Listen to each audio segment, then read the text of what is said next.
تو اللہ نے اہل ایمان کی بہت ساری صفات بیان کی ہیں، ان میں نماز اور بولو بھائی خرچ کرنا، یہ ہول سیل کے حساب سے کس میں پایا جاتا ہے؟ مسلمانوں میں. اور اگر نہیں پایا جاتا تو آپ کو پیدا کرنا پڑے گا. مسلمان کنجوس نہیں ہوتا. دوسری کوالٹی جو اللہ کو ماننے والے ہیں اور نہیں ماننے والوں میں فرق کرتی ہے، پہلی سمجھ میں آ گئی؟ پہلی تو نماز ہے.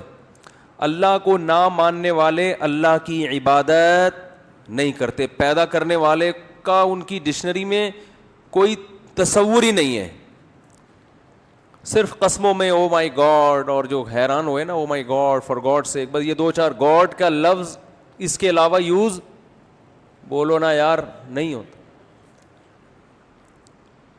مسلمان 5 ٹائم مسجد میں حاضری دے کر اپنے عمل سے ثابت کرتا ہے کہ میں کسی خدا کو مانتا ہوں. صرف خالی پیلی کے دعوے نہیں ہیں. 5 ٹائم مسجد میں حاضری آسان کام نہیں ہے. اور یہ 5 وقت کیوں رکھے ہیں؟ اقیم الصلاۃ لدلوک الشمس. یہ جتنی نمازیں اللہ نے فرض کی ہے نا، اس میں زمین میں کوئی انقلاب آ رہا ہوتا ہے، ٹائم چینج ہو رہا ہوتا ہے. فجر کی نماز کیا ہے؟ کئی گھنٹے رات کے اندھیروں میں انسان ڈوبا رہتا ہے اور پھر صبح کی روشنی پھوٹنا شروع. یہ اللہ کی قدرت کی دلیل ہے کہ اللہ دوبارہ سے دن کو ہمارے اوپر طلوع کر رہا ہے. ٹائم چینج ہو رہا ہے نا. دیکھو اسلام نے گھڑی کا اعتبار نہیں کیا. گھڑی کا جو ٹائم چینج ہوتا ہے یہ نیچرل نہیں ہے، سمجھ رہے؟ یہ تو انسانوں کا وضع کرتا ہے نا. حقیقت میں انسان کی زندگی میں جو ٹائم کی چینجنگ ہے نا، وہ اس کا دن کی اندھیرے روشنی سے گہرا تعلق ہے. اسی کا ہماری باڈی پہ بھی اثر پڑتا ہے. تو صبح کی روشنی طلوع ہونے والی ہوتی ہے، ایک دم زمین میں انقلاب آ رہا ہے. اس انقلاب کے وقت اللہ نے حکم دیا کہ اللہ کی اس قدرت کو دیکھ کر اللہ کا شکر ادا کرو اور اللہ کے سامنے سجدہ کرو. پھر جب سورج بالکل بلندی پہ پہنچتا ہے اس وقت ٹائم مکمل چینج ہو چکا ہوتا ہے نا. اس کائنات میں بڑا تغیر ہو چکا ہوتا ہے کہ ایک طرف گھپ اندھیرا تھا اور اب ایک دم تیز دھوپ، پورا ٹائم چینج ہو گیا. تو ایمان والے اس موقع پر بھی اللہ کو یاد کرتے ہیں اور اللہ کے گھر میں حاضر ہو کر عبادت کرتے ہیں. پھر شدید تیز روشنی کے بعد جب سورج ڈھلکتا ہے اور سورج کی تپش میں تغیر پیدا ہو جاتا ہے اور شام ہونے لگتی ہے، تو شام کا ٹائم دن کی روشنی سے بالکل ڈیفرنٹ ہوتا ہے، بالکل الگ ٹائپ کا وقت ہوتا ہے. وہ اس میں انسان کی باڈی میں بھی چینجنگ ہوتی ہے، تغیر پیدا ہوتا ہے، ہر لحاظ سے سب کچھ چینج ہو رہا ہوتا ہے. آپ کی ایکٹیویٹیز چینج، شام کی ایکٹیویٹیز الگ ہوتی ہیں، دن کی روشنی الگ ہوتی ہے. تو عصر کی نماز کا حکم دیا گیا کہ یہ وقت تبدیل ہو رہا ہے. پھر جب سورج غروب ہوتا ہے تو سورج کا غروب ہونا بذات خود ایک اس کائنات میں ایک عظیم انقلاب ہے. اس وقت حکم دیا گیا اللہ کے در پہ حاضری دو. پھر جب سورج بالکل غائب، مکمل اندھیرا، عشاء کا وقت، پھر حکم دیا دوبارہ اللہ کے در پہ حاضری دو. سورج بنایا اللہ نے، اقیم الصلاۃ لدلوک الشمس الی غسق اللیل، نماز کو قائم کرو سورج کے ڈھلکنے کے اوقات میں اور رات کے اندھیروں میں. تو کتنی زیادہ عبادت. تو جو اللہ کے علاوہ، اسلام کے علاوہ مذاہب ہیں، وہ نام سے اللہ کو مانتے ہیں، ان کی زندگیوں میں اللہ کا کوئی تصور آپ کو نظر نہیں آئے گا. اور اگر عبادت کرتے بھی ہیں نا تو آپ جتنے اسلام کے علاوہ مذاہب ہیں ان کی عبادت میں مفاد پرستی کے علاوہ کچھ بھی نظر نہیں آئے گا. بھئی یہ والا بھگوان کی عبادت اس لیے کی جائے گی کہ یہ آپ کو اولاد دے گا، یہ والا بھگوان تھوڑے کم ریٹ پہ ہے، یہ آپ کی جاب اچھی دلا دے گا. ایسا ہی چل رہا ہوتا ہے نا. ہم فجر کی نماز کیوں پڑھتے ہیں؟ اللہ تعالیٰ اولاد دے گا. ارے بولو یار، شادی کرا دے گا. کتنے فجر پڑھنے والے اب تک کمارے گھوم رہے ہیں. کتنے فجر پڑھنے والے کر کے پچھتا رہے ہیں. تو بھائی فجر اس لیے پڑھتے ہیں کہ وہ تو اللہ کا حکم ہے, اللہ نے پیدا کیا, اس کا حق ہے, چاہے وہ اولاد دے نہ دے, روزگار دے یا نہ دے, اللہ کا حق ہے, وہ تو پڑھنی ہے. آپ دیکھ لیں دنیا میں اسلام کے علاوہ جتنے مذاہب ہیں, خدا کی عبادت میں مفاد لازمی ہوگا, اور ان کے جو مذہبی رہنما ہیں اسی مفاد کا لالچ دے کے ان کو عبادت گاہوں کی طرف بلاتے ہیں کہ فلاں وقت میں فلاں ٹائم پہ, مجھے تو ان کی اصطلاحات نہیں آتی ہیں, کہ فلاں ٹائم پہ فلاں بت کے سامنے اس اسٹائل میں حاضری دی جائے تو پھر یہ ہو جائے گا. ہمارے پاس کوئی آئے کہ میں ظہر کی نماز پڑھوں گا تو کیا ہو جائے گا, ہم کہیں گے انسان کا بچہ بن جائے گا اور کچھ نہیں, سچا مسلمان ہو جائے گا اور کچھ نہیں ملے گا.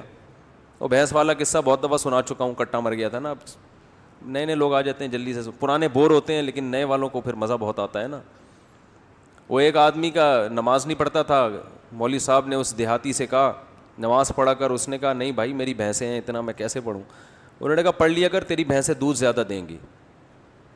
اس نے کہا چلو ٹرائی کر کے دیکھتے ہیں. فجر پڑھی تو ایک بھینس مر چکی تھی.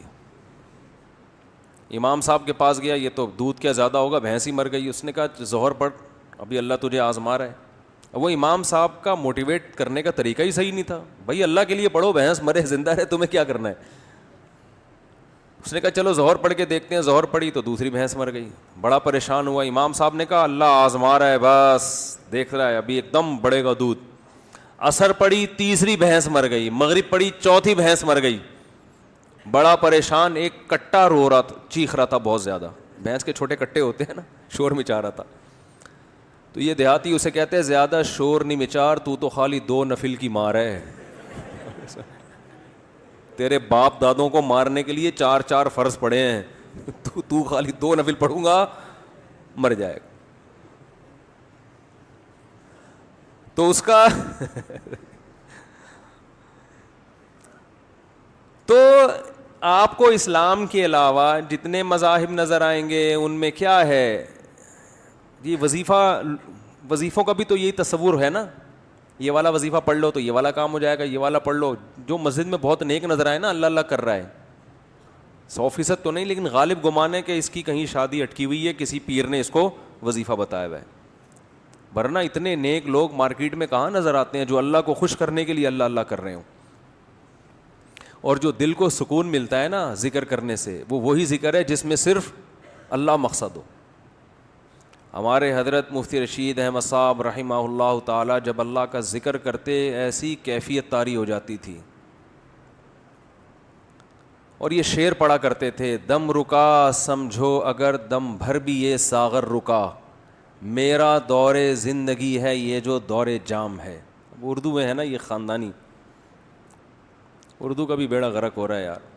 خیر یہ انگلش میں نہیں ہو سکتا یہ شعر. ایسے استعارے اور ایسے کنائے آپ کو اردو میں ہی ملیں گے. پہلے اس کا پس منظر سمجھانا پڑے گا.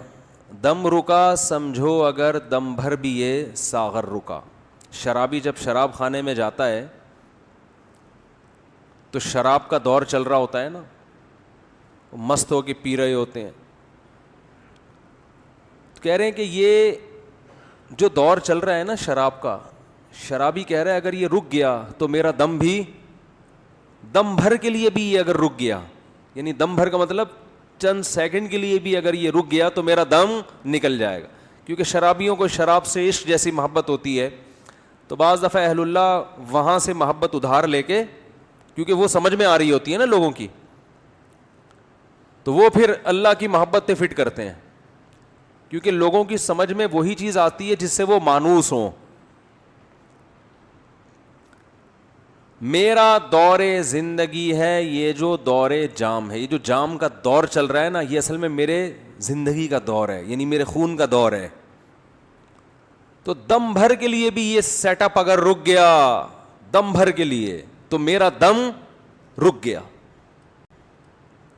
تو حضرت فرمایا کرتے تھے کہ ہمارے حضرت کی عادت تھی ہر تھوڑی تھوڑی دیر کے بعد نا کہیں بھی کوئی کام کر رہے ہوتے تو اللہ زور سے ان کی زبان سے نکلتا تھا. تو حضرت سے کسی نے پوچھا کہ آپ یہ کیا کرتے ہیں؟ فرمایا یہ غیر اختیاری ہے. دم گھٹنے لگتا ہے تو ایک دم اللہ کا نام زبان سے جاری ہوتا ہے. تو وہ فرماتے تھے کہ اہل اللہ کو ذکر میں اتنی لذت محسوس ہوتی ہے کہ ثواب ان کے پیش نظر ہوتا ہی نہیں ہے. شرابی جو شراب پیتا ہے ثواب کے لیے پیتا ہے, اسے تو گناہ مل رہا ہوتا ہے, لیکن آپ اس سے چھڑواؤ گے نا نہیں چھوڑوں گا, کہے گا بھائی ہم ایک سیکنڈ کے لیے نہیں چھوڑ سکتے, کہے گا نا. ہیروئن چی سے کہیں کہ بھائی تو ہیروئن چھوڑ دے, اس میں کوئی ثواب نہیں ہے, تو وہ کہے گا کس نے کہا ثواب ہے, میں کوئی ثواب سمجھ کے تھوڑی پی رہا ہوں. ارے پھر کیوں پی رہا ہے؟ کہے گا بھائی تو بھی ایک سٹا لگا کے دیکھ, مزہ نہ آئے پیسے واپس, کہے گا نا. چھوڑ, مجھے نصیحت نہ کر,